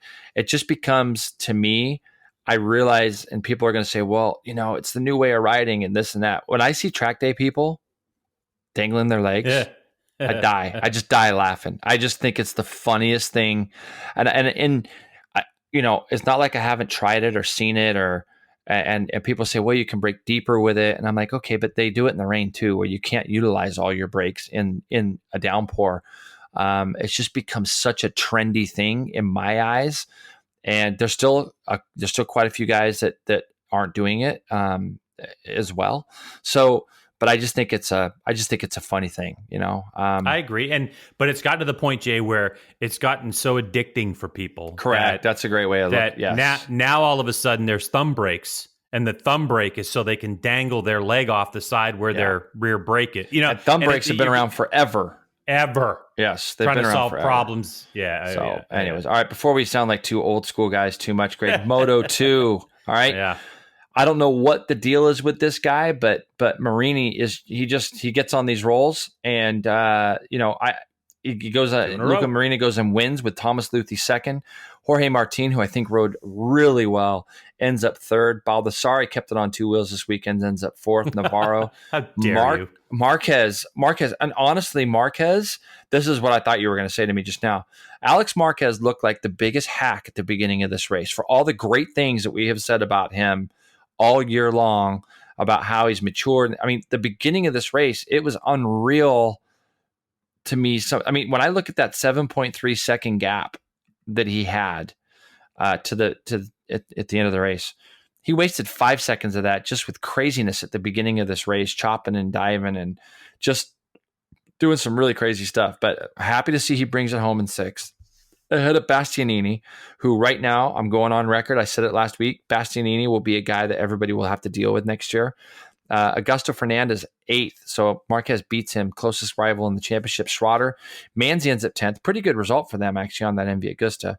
DeGiantonio, bit of a mystery, as is Brad Binder. Brad Binder, did you see the incident that he had? Oh, man. All right, so we'll talk about that in a second. Crazy, right? Chantra, 13th.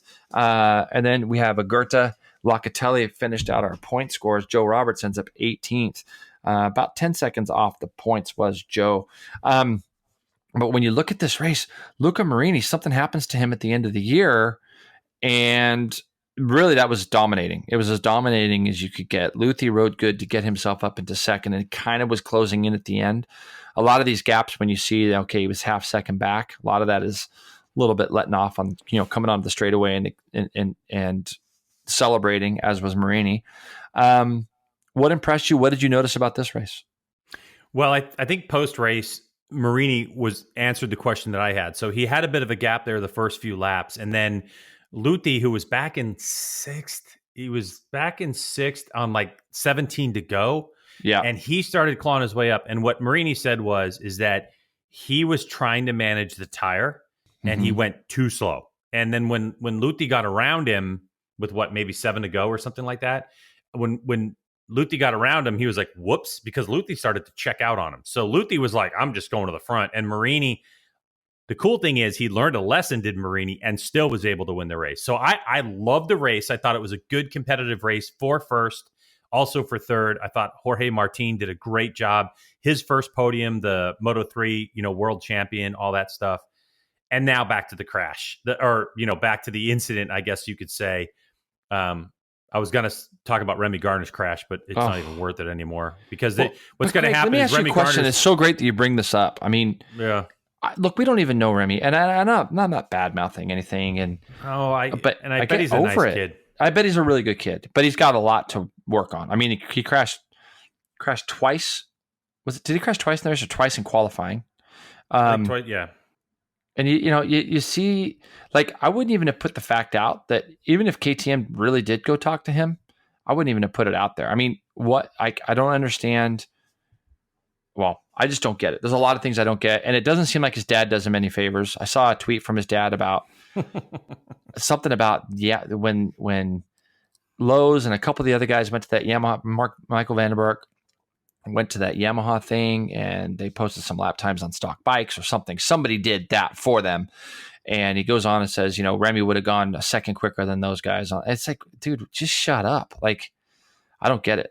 Remy Gardner could be great, but he's just way, way too loose. Well, we're going to see what happens because, he's magic at Phillip Island kind of a thing. So he's either going to put the pressure on him. So he's either going to win Phillip Island or it's going to end up in a gravel trap. Who's magic? But Remy Gardner, because he's Australian at Phillip Island. Like that doesn't mean shit. Like I know, no, I know that. I'm saying, but that's what people have been saying. Like, okay, well, he had another rough one in Japan, but let's find out what happens. Didn't he do really well last year in Australia? I can't remember. Don't you think we'd remember if it was like really well? Yeah, I guess. Well, you would. I don't. Anyway, I don't remember, but I'm getting old. Let's get back to Sam Lowe's total crap year and total unluck. So basically what happens is that Brad Binder comes out of a corner, and they were back in maybe 7th or 8th or something like that, comes out of a corner, runs it wide, gets in the grass, and nearly high-sides himself. And poor Sam Lowe's was full tilt boogie, and they collided. They grazed off each other. Let's put it that way. They grazed, like Sam grazes off of a slowing down. Well, I don't think Binder, it was grazing. I think he hit him. He hit him hard. He hit him. He did, but broke his handlebar off. Broke his handlebar off. Yeah, I got to imagine that the right side of Brad Binder is hurting. Well, what was funny is that when that happened, I probably watched that race an hour after it had finished. So I'm on there and I see that happen. So my immediate thought is that when I saw Sam's hand go up, I thought, wow, like, did he break his hand? Did he break something? Because I didn't really look at it. The first time I just saw it. So I immediately threw a text to him and said, hey, are you okay? Everything good? And literally he was texting me back, I'm good. It just kind of all threw him off a little bit, how quick Binder kind of swerved himself back onto the track. And I think a lot of that was just because he was in a tank slapper and he was kind of going wherever the bike was leading him. But Sam was head down, bum up, looking down the track, and he hit the side of Binder. Like you said, he's probably hurting, but he said, Jay, it just snapped the bar off. He's like, it just literally broke the handlebar right off. And he had some decent pace. In the dry. Unfortunately, in the wet, he didn't have the feel. So, but we say it every week, Greg, every week. When you are back in that, let's say, what do you think? Like probably 8th to 16th range to start. Man, it's busy in that area. It's busy, especially at the beginning of races, and like the stuff like that happens. It's the 4:05 at 5 o'clock. It really is. I mean, it is. It's crazy. So, I mean, yeah. Anyways, but getting back to it, just so everybody knows, when you look right now at the standings in Moto 2, Marquez is 234. He's got a 36-point lead now over Luthi, who sweeps up into second place ahead of Augusto Fernandez. So 36 points, 3 races to go, all pretty quick. I mean, this is, I was just surprised to see Marquez ride. Did you think he was a little bit loose at the beginning of that? I didn't take it away I thought he had a bad rear tire. Like that's kind of what it looked like to me. Like maybe he just got a bad one of the lot, or they chose the wrong compound, or maybe it was, maybe it was a wrong traction control strategy. How about the save in qualifying? Did you see that in the rain? Yeah. Oh yeah. Oof. Unreal. Like what a save. I mean, yeah. And look, I'm actually kind of rooting for Alex Marquez. I think it's a cool thing. I think it's a neat story. I think the fact that he's probably lived in his brother's shadow for a while, but man, at the beginning of that race, he just did not do himself any favors for the first 15 laps. There were so many times where I thought, man, dude, don't toss it down the road. Like, let this thing play out a little bit. I mean, like, there's a guy leading the race that's of no threat to you for the championship, and the guy that's really closest to you, meaning at the time Fernandez, is behind you. Like, come on, you got 3 races to go. Be smart, finish this race, because there was a lot of times I thought he was going to fall. But he did, and he got 6th place points, and obviously he still holds on to that lead. Yep, good. Now, another race that was spectacular and had championship ramifications is Moto 3, and we had, Aaron Canet, who was locked in that championship, exit the race, and then we had Lorenzo Della Porta, who ended up winning it from Arenas, who's on the box again. Jason, how about that? Huh? Really good. Like all of a sudden, the kid's been looking for it, and that's the 2nd in a row. Vietti in 3rd. Tatsuki Suzuki was right there on that last lap. And, to get a podium in his home Grand Prix, possibly even a win, because when they started the last lap, he was in 2nd. He came across the line dejected, and I felt really bad for him because obviously we've seen him win a race. We've seen him way back in the field, and to do it at his home race would have been great. Garcia in 5th, McPhee in 6th, Masia in 7th, Ramirez in 8th, Lopez, Mignot in 10th place, Yurchenko in 11th, Antonelli in 12th, Sasaki in 13th, Ayugura, who had a bit of a miserable weekend, 14th, and Yamanaka in 15th spot, our last of our points scoring positions. So it came down to 5 riders on the last lap, Jason. You had Della Porta, you had Arenas, Vietti, Suzuki, and Garcia. And at that point, Della Porta knows that his championship rival is out of this one, Canet. So he's got an opportunity. I love where he didn't cash in at Mazzano, he did here, didn't he? At Mazzano was the same kind of scenario. Yeah, exactly. And I thought he pushed just enough to gain max. I thought it was because I think, Jay, we've talked about it before. Do you get conservative because this person's out and you have these races left? You're in the top 5. But he pushed it, and no one really challenged him on that last lap. So I thought it was a great race from Della Porta, the championship race to this point. But what's funny, Greg, you're saying that, like, there's some classes that you race where it's like, okay, I'm going to nestle in. I got a solid 4th. I got a solid 7th. I'm going to get points. You can't do that in Moto 3. No. Moto 3, 1st to 15th was 13.3 seconds. So when you think about it, that's not a lot, but you've got 15 riders within 13 seconds, and you really had 9 riders within 9 seconds or 8 seconds.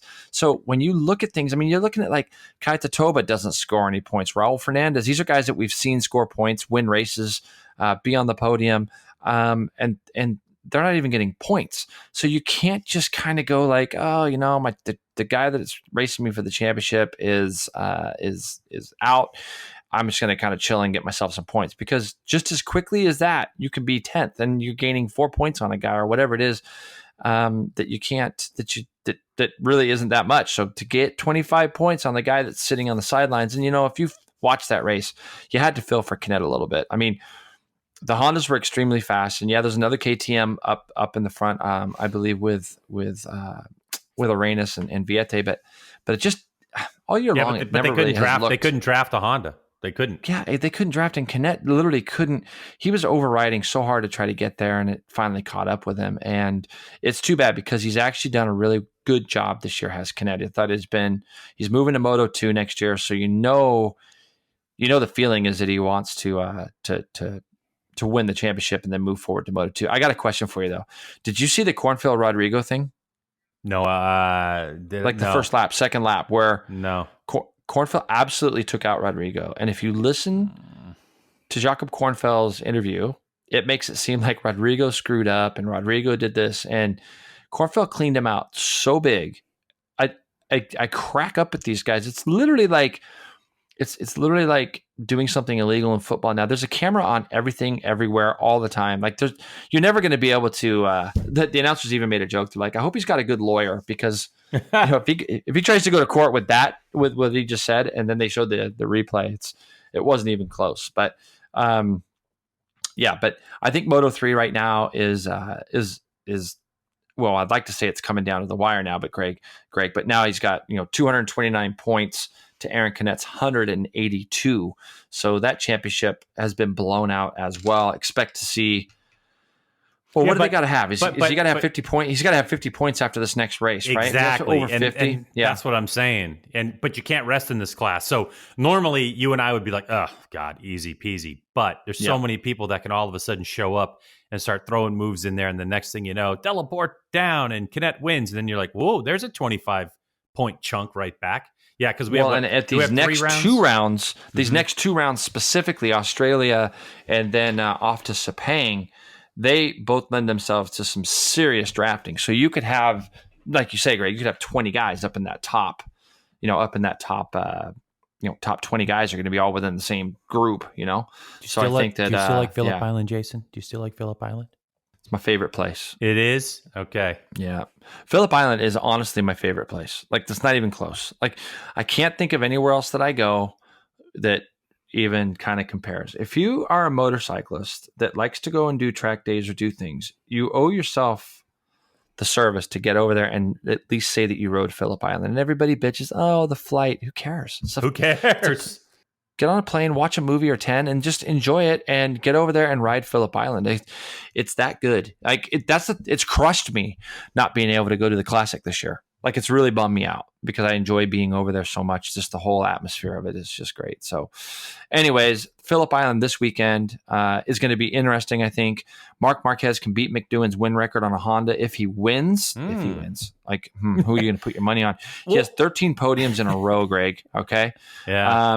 Sheesh. That's his best streak to date. And Gardner's giving the nod to Jack Miller this weekend. Okay, I'll go ahead and I'll take Wayne Gardner. I'll go ahead and put my money on Marquez over Miller. Is that okay? Think you take that bet? Yeah, because you got a long front straightaway there at Phillip Island, but I get it. Yeah, and here's the other thing about Phillip Island.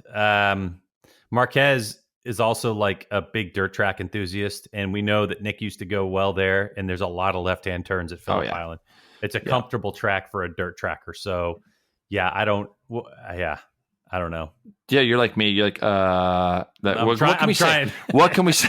I'm trying. What can we say to make this thing great? Hey, man, there's been some things like, I don't know. I know you and I are always talking and reading stuff, and it's funny because now you're like, Lorenzo's come out this weekend, and he's all stoked about his result. The bike felt so much better to me. Like, dude, you finished 17th. Like, come on, man. And then but the last 5 laps, he was quicker. Like, you're like, okay. And Ducati has come out and more or less said that in 2021, they're going to have 2 new riders and this and that. So I think that they're starting to see the Dovey effect things on the wall. I don't think he's a development guy. They've lost Stoner. They've lost Lorenzo. Where's that program gone? Now everybody's talking about, oh, everybody's made big steps, but the Ducati hasn't. Well, there's a reason for that, like there's a reason for it. So it'll be interesting to see.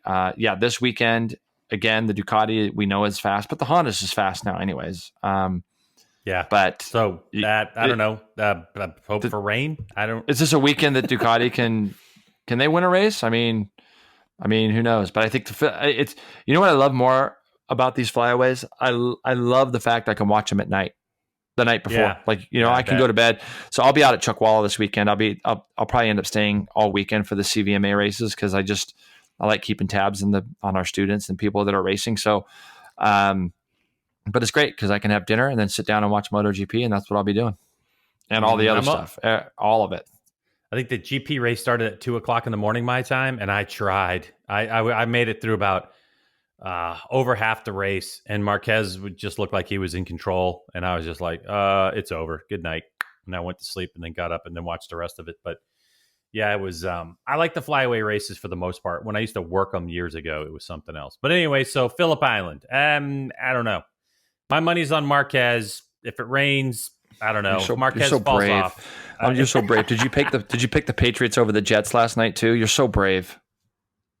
Speaking of nice schedule. Speaking of good competition, why don't we transition to Monster Energy Cup, that one-off Supercross race that happens for $1 million? Jason, what do you say we talk about that? All right, so Monster Energy Cup Supercross, you had guys like Eli Tomac, Adam Cianciarulo, Malcolm Stewart, Vince Friese, Justin Barcia, Jeremy Martin in the mix. Chad Reed showed up on a Honda. Well, 3-format race, Jason. If you win all three, you win $1 million. We saw Eli Tomac do it last year, thanks to some help from his teammate, pulled over in the third race. So this year they show up and Eli Tomac looks like an absolute stud in race number one. He ends up beating Adam Cianciarulo by 2 seconds, who is making his debut on a 450 on the Monster Energy Kawasaki factory team. And then Malcolm Stewart on a Bullfrog Spas Smart Top Racing Honda ends up third. And I was like, and Malcolm looked great. So here we have the situation. They get off the first race. They get it done. Eli, he looked comfortable, Jason. And so then we go to the second race. And lo and behold, off of injury, hadn't raced in like 9 months, Malcolm Stewart absolutely ripped it. And I was so happy for him. Cianciarulo in third, Cianciarulo in second, Tomac in third. So what it did was it set up a really interesting kind of a final deal between Cianciarulo, Tomac, and Stewart. It was kind of a winner-take-all type situation. For $100,000, not the $1 million, because you got to win all three, right? So because you got to win all three, not for $1 million, just for but still $100,000 is a huge payday, right? Yep. So you had the race start, you had things moving around, pieces, good starts, bad starts. Vince Friese, by the way, got the whole shot again. How good was that guy riding, by the way? Outstanding. I thought he was riding great. Really good. I hope that we see that carry on to the beginning of the 2020 season for him. In the end, a fantastic race between Adam Cianciarulo and Eli Tomac. Of note was, if you watch the broadcast, was brutal roost. And Cianciarulo led Tomac, and Tomac could not find a way around and made some charges. And they had the Joker lane, which if you've never seen like what is it, Jason? The car racing stuff, the rally type car racing that they do a Joker lane. So basically, I didn't know that. That's why I couldn't help you there. I didn't know that. So of the 10-lap race, you had to go through the Joker lane one time, and the Joker lane was brutal. It was like these 3 big jumps. You had to go super slow through it. Excuse me. Tomac decides on lap 9 he's going to go through it, thinking, okay, Cianciarulo's going to go through it. I'm going to be able to make up time on my own because I'm going to have a clean lap. I'm not going to be roosted. And man, Cianciarulo goes through the Joker lane. He comes out, and Tomac was exactly the same spot he was on lap 8. Cianciarulo to the flag, wins, and ends up winning the overall and $100,000. Jason, he's your boy. Adam Cianciarulo is your boy. And he comes out in New Smyrna Beach, I don't even know him, but I'm stoked for him. Yeah. Yeah. It was good. I'm going to have to tee it up with him. I'm going to have to play golf with him when I get my new ankle for sure. Think he'll answer your calls? I'm sorry, Jason. Who knows? It was good racing. I thought it was good. What is that guy? Yeah. Couple side notes, Jason. In the Super Mini category, Evan Ferry went 1-1 to win that national title. It's an AMA sanctioned title. So in Super Mini, he wins that. That's Tim Ferry's kid. So he's definitely one to look out for, Evan Ferry. And Jet Lawrence, the Australian, had a great run in the 250 Futures class. He went 1-1 on the night to win the overall, obviously. And couple of things with him, bagging on his brother on the podium. And then after he wins, he gets a donut. Man, the kid, you know what I mean? Jet Lawrence, so you're cool. In my heart forever, dude. You eat a donut on the box. And he was trying to share the donuts. Diet.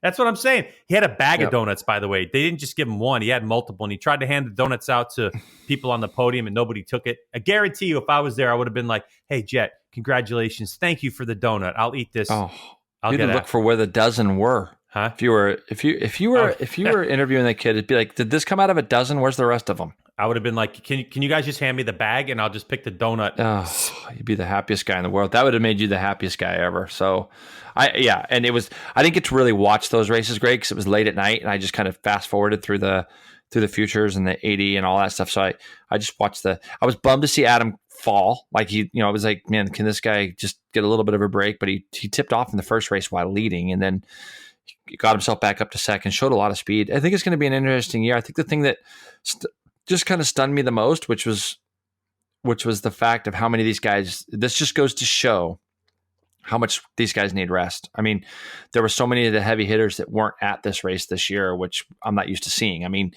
the Muscans and all them, and they just didn't show up. All the KTM, Jason Anderson, who we talked about, was over in Europe and grinding for the Motocross the Nations all that time. It was good to see Jeremy Martin back. But yeah, it just seemed like it was a little low in attendance as far as riders go. So it was not like it had been in the past. But when you think about it, these guys are racing for $1 million, and it just goes to show how tired some of these guys might be, or how they might just need a little bit of a rest getting themselves ready, because the Supercross motocross season is no joke. One guy I do have to say, give a shout out. Hopefully Dean Wilson's not doing too bad. I saw his accident. That was really, really awful. Was it pelvis, Greg? I don't know. I don't know what it was. Andrew told me last night he thought it was pelvis, so I haven't got to read up on it. Andrew thinks about that region often, so probably that's what he thinks. Maybe could be one of those things. Yeah, I gotta send a shout out to Chad Reed, by the way, because he went there on a bike that they built like a couple days before. He finishes 9th overall, which is good, not spectacular, but good. But then he gets on a plane. He's at Jerez de la Frontera, Jason, right now, racing in the Lamborghini World Cup or whatever it is. So good luck, Chad. He's having a fun life right now. Yeah. He's like, when am I getting back on the podcast? I'm like, dude, when you get back from racing your stupid 4 wheels, you can come on the podcast. Let's talk stupid 4 wheels. Let's talk MotoGP. There'll be hate for you on that one. That's great. That'll be good. No, you kidding me? Dude, how much would you love to race a Lamborghini? I would. Come on. Yeah, it'd be fun. It'd be fun. Yeah, it'd be good. It'd be good. Doha this week. Doha World Superbike as well. Yeah. So we got the boys in MotoGP in Phillip Island, and then we got the guys at World Superbike at Doha. Literally 2 of my favorite tracks. Doha is another amazing place. Being able to race there in the lights, I mean, a lot of fun. I got to do that too. So Doha's an interesting place. How do you think, with the championship all wrapped up in World Superbike, how do you think people deal with the noise, with the chatter? Do you think you're able to stay focused on this last race, or does your mind wander into 2020 because so many people are moving around teams or retiring or doing different things in World Superbike paddock? You get what I'm saying? I think that you still got a huge battle for third, though. Like that final place on the third on the stage, as they say afterwards, between Alex Lowe's and Michael Vandermark and Toprak. I think those 3 guys now. I think Leon had a bit of a rough Argentina, so it kind of took him out of the running for it. I don't think mathematically he's out, but I think pretty much he is. But man, those 3 guys better keep their focus. The other 3, because all of them have rides. They all know where they're going to be next year. I think World Superbike. I think personally, World Superbike for next year is going to be really interesting. And we know that a lot of these guys, we know where a lot of these guys are going to end up for next year. I think the fact that Lowe's and Vandermark and Toprak all know where their rides are going to be, it's great. I think Doha is going to be really exciting and fun to watch. You want to know my prediction? Yeah, sure. Give it to me. I think Bautista that front straightaway there is a joke how long it is. And it's a very flowing kind of rolling through corners, not a lot of stopping and slowing down. And it's going to be hard work for anybody to beat Bautista there. I mean, hard work. It's just that kind of track. It's going to be the kind of track that blends to his style of being able to roll through corners if the Ducati works at all. But the front straightaway there is insanely long, and I don't see anybody beating him to the line. I think even if he comes out of the last corner third, he will go by these guys by the front straightaway. But I think that it'll be a strong weekend for him on his final race before he jumps over onto that Honda. So I think it's going to be, I saw too, Greg, that Lorenzo Salvadori is going to be part of the championship again next year because Petruccini is going to a 2-rider team with Jordi Torres and him. We'll talk some more about, I know in future podcasts, we'll talk some more about who's going where and what's going on, but also Leon Camier, I think, is going. So World Superbike's in a good spot right now. Yeah, definitely. I think it's growing. It's definitely entertaining. The names are big. So I'm looking forward to, I'll go with your prediction. I mean, I can totally see it. I think Johnny Ray is going to put up a fight because that dude can get through the corner.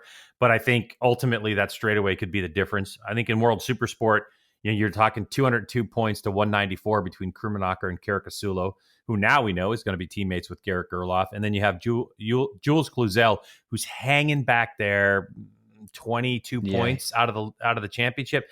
I think asking Cluzel to win that championship is going to be a tall order. You're going to need him to win and Krummenacher and Caricasulo to fall off their bikes. But I'm looking forward to the World Supersport deal for sure. And of course, I believe World Super Sport 300 is going to have their last race. And you're talking, right? Isn't that right? Yeah. And Carrasco and Daru are in a battle for second place in that championship. And Carrasco's been fast as of late. So, or Gonzalez, who's wrapped up the championship with the shackles off. We'll see if he checks out of that. Yeah, it's gonna be fun. It's gonna be a fun weekend. It's always hard for me to be at the racetrack when I'm out there all weekend and not thinking about some of these other races that are going on around the world because I enjoy watching them. So my computer's gonna catch fire or something probably while we're out there. Yeah, I'll be checking. Probably will. I'll be checking stuff. Well, I don't even know how late I can even stay up at being a guest in someone else's house and having to get up early to go to GNCC race Sunday. Hopefully, I'll get to watch the races live. If That'd not, be great. Yeah. We'll have to do. That'd be good. We'll have to do the podcast probably Wednesday. You know what I mean? Yeah, we'll both probably be in a coma. So yeah, I agree with you. We'll have to do this. We'll have to do this thing and figure out when we're going to do it next week. But lots and lots of stuff to talk about. Fun time of year for me here. All right, Jay. That means it is time for us to do our quick shift segment presented by Arai.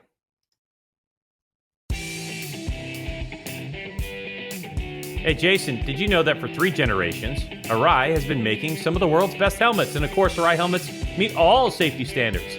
But they also pride themselves in a blend of engineering tech and human craftsmanship that makes an Arai helmet fit better and feel better, which also protects you better.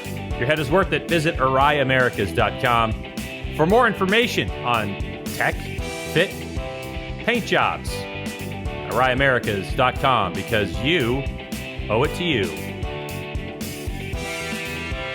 All right, with that said, let's go ahead and transition to our little deal here where I'm going to read a question to Jason and he's going to read something to me, and then we're going to go for about 60 seconds and then go ning, and then we're going to move on to the next topic. I don't know, you figure it out. All right, Jay, so the first one is we got to talk about British Superbike because it's over, and we have to send a shout out to Scott Redding, who ended up winning the Superbike title with a 3rd place finish. They had 3 races. The last one, it was awesome. On the U.S. side of things, how about Brandon Posh, JP? Brandon Posh, the New Jersey kid, wins the Moto3 National Championship, the first American to win a British championship. Did it over the weekend. We will be talking to him in the podcast for next week. But let's talk about your thoughts on Scott Redding, him winning that championship and now going to World Superbike, and then, of course, the Posh. You know what's really hard, Greg, is especially in that championship or anything that's very competitive, it's very, very, very hard to win a championship that everybody expects you to win. So I don't know why everybody expected him to win, because Josh Brooks is no joke. Tommy Bridewell showed himself this year as well on the Ducati. Ducati 1, 2, 3 over there in that championship. So they've obviously got that bike sorted in England. But there's a lot of pressure on Scott Redding. Hadn't really gotten any results over the last few years in MotoGP. Was very vocal about not wanting to come back to BSB, then eventually did. So there was probably some things that he needed to kind of get sorted. But he goes and wins BSB. On his way now to World Superbike for next year. That's definitely a high. I don't think anybody should take him lightly, and I know they won't. I said last week that I don't think he's at the same level that Bautista is. I'll be very, very shocked if he goes out and wins. What's Bautista at now? 12 or 13 wins. I'd be surprised to see him get even close to that mark. I think next year will be, I might see him win 5 or 6 rounds. But congrats to him. I think that's a huge thing for him to win. And Brandon, love the kid, works hard. We've talked about him a number of times on the podcast. I'm really looking forward to getting him on next week. Greg, Leon Camier will race for the Barney Racing on a Ducati Panigale next year. I kind of touched on that a minute ago and blew this for you again, as I did last week.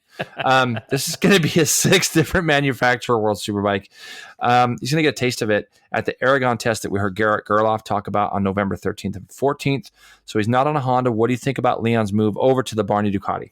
He's amazing. I mean, you and I have said this, I think, before. I rate Leon Camier very high. I mean, think about the different manufacturers he's been on. He's gotten results. Think about what he did on the MV Agusta just, in recent times, and on a Suzuki, Crescent Suzuki and all that stuff.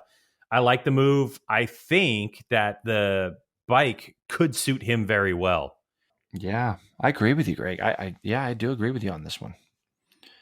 Do you know he did great in Argentina on the Honda? He did. When I say great, I mean, he was in the top 10. I mean, I guess everything's relative, but he was in the top 10, and he was fighting with some guys and this guy's been out most of the year. I just feel like I just want to see Leon Camier get a break. I do.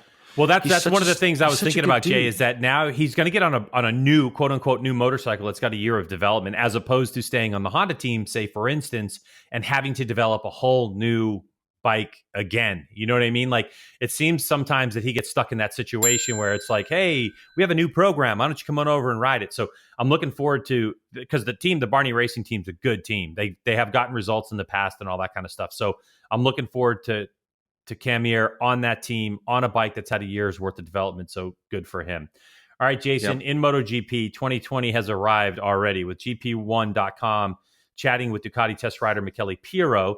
He's already tested the 2020 machine and is currently testing an evolution of that bike. He's set to test alongside Aprilia test rider Bradley Smith, KTM's Danny Pedrosa, in a test this week. The question isn't so much about that, but it's how important these days is having a good test team and a good, fast, and intelligent test rider. Well, it seems like it's the rage now over there, doesn't it? I mean, it really does seem that if, especially now, I think it's great. It creates jobs, creates opportunities for people that I've always said, I've said this for a number of years now. I think Michele Pirro has the dream job. He gets to race a domestic championship on a superbike. Then he gets to fill in at World Superbike rounds for the factory riders that may have been injured or whatever. And then he does the same thing in MotoGP. I mean, what an opportunity. He won that. He won that championship, by the way, the CID. The Italian Superbike Championship. Yeah, he won it last weekend. Yep. Yeah. So, I mean, does it get any better than that? I mean, you're winning championships, and of course, I couldn't tell you finished second in the Italian Superbike Championship. Me either, and I apologize. That's not a slight on him at all. No. But how cool is it that the guy gets to win championships and then he gets to ride a MotoGP bike and a World Superbike on off weekends? I think it's a great job. It seems like the Danny Pedrosa thing is working pretty well. I saw this week where they're talking about maybe putting Iker Lecuona on that MotoGP bike to take over from Zarco. I did read that. So there's Pedrosa seems to have influenced that program positively, and obviously we've had Bradley Smith on here. Man, Aprilia, we'll talk about them here in a second, but they've got to do something. I really rate Aleix. Obviously, we talk about his brother Paul on the KTM doing well. Be nice to see Aleix. And with that, Massimo Rivola, Aprilia CEO, spoke after the Japanese Grand Prix that they were running a 2020 spec engine, which ended up not being such a great thing, G-Dub. He ended up saying, we feel guilty as a team, and he took total responsibility as the boss, basically saying that we just didn't give them, maybe this isn't the best motor, the best way going forward. How important is it, Greg, to have a leader like that will come out and say something that when they see a program struggling? Yeah, I think it's really good. I think it's important. You can go back to any sport and say, okay, when you have like a coach, for instance, who when the team's struggling said, hey, this is on me. I'm going to take responsibility. We're going to fix things. That situation, that Aprilia Gresini team, that's kind of almost like we have in MotoAmerica now with Attack and Monster Energy Yamaha kind of blending there. So I think when you have the Aprilia Racing CEO come out and say, listen, the buck stops here. I'm the boss. This is my responsibility. The interview I saw on MotoGP.com was like, I'm the one in front of the camera talking with you, not the mechanics, not the riders, no one, because this is my responsibility.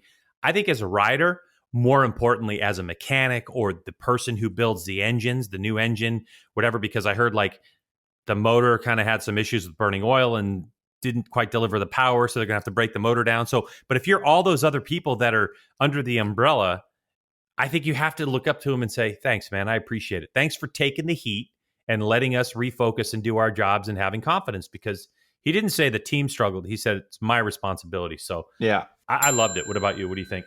Yeah, well, somebody's got to take ownership for that whole program, because Aprilia just stinks, and it's like it's too bad to see how much money they've spent and they just don't get any results. And I don't think it's on Alicia Spargro's shoulders, because I think the guy rides a motorcycle very hard and does a great job. But I mean, how many years can you go where you just keep spending and spending and spending and don't have anything to show for it? So yeah, but I mean, but Jay, that's the thing. Aprilia has been in and out, and that's the thing I worry about with Aprilia. They've been in and out over the years, where like Ducati has struggled for some years, but you always got the sense that Ducati is committed to racing motorcycles. Where I've been to the Aprilia factory before, and I've been around that back in the days when I used to do TV stuff, and it's like it's the Italian version of, the Big Four. You know what I mean? It's like the Japanese Italian version versus the Ducati is more, passion. You can feel it in the factory and watching the people build the motors and all that kind of stuff. And Aprilia seemed a little bit more, big manufacturing, like a Volkswagen of Italy motorcycles or something. And they just have never really shown their long-term commitment to this project. So if they indeed have that component to it, and they are, Massimo Rivola has said, we are committed to 2020. We are building a new motorcycle and all that kind of stuff. Then I'm okay. I'm okay with the struggles, because sometimes you've got to struggle to figure out how to be successful. But the question is, are you learning? Seem like they've been struggling for it feels to me like they've been struggling forever though. Like, I mean, I know in smaller bike classes and stuff, it's great, but man, they just, since the I don't know, man. You see KTM come in. Yeah. And they're getting better results than a manufacturer like Aprilia. It's been around forever. Yeah, I don't know. It's frustrating to watch. I'd be frustrated, obviously, if I was one of their riders. And it seems, some of the stuff that Iannoni's come out and said, that he's made a big step for that program to, with the knowledge that he's had riding for Ducati and riding for Suzuki, that he's brought some things in that maybe Aleix hasn't seen and so on. But I just don't see it on the racetrack. So hopefully that'll change. Well, that's going to wrap it up for our podcast, Jason. I can tell you, folks, thank you. If you're still listening this deep into this podcast, about an hour and 40-something minutes into it, thank you so much for checking us out. Make sure you share this with everyone. And also, we are going to start having a lot of guests on here. I mean, we have on tap Johnny Ray's going to be stopping by for a visit. Well, not like stopping by in person, Alex Lowe's, hopefully we'll have him on here. We're going to have Brandon Posh. We'll be talking to more MotoAmerica people. So we're going to keep this thing rolling. I think the question really becomes, Jason, do you have a date when you're going to start your surgeries at all? Well, yeah, I mean, my stuff, October 30th, I go in for a consultation to get the rod removed from my leg from Australia last year. That's the first thing that we have to do. We got to get the rod removed. And then probably 3 or 4 weeks later, I'll have the fusion done on my ankle. So that's kind of my plan right now. Just kind of staying local with it, I think. I did check around everywhere. I've been to 4 or 5 different people now to look at what we should do with it. But the podcast will be a fun outlet for me, because once I get that stuff going, I'll be sitting around for a while, hopefully not getting fat. But yeah, easy. No one. That wasn't directed at you, actually. that really wasn't. What are you saying, G-Dub? Yeah, are you saying that career of shooting a bow hasn't slimmed you out at all? But anyways, you're doing a great job at that. No, it'll be fine, Greg. It sucks because now riding hurts like riding was the one thing that really didn't hurt, but I rode at Willow on Sunday, and it's just uncomfortable. So I just got to get it done. It's time. It is time. All right.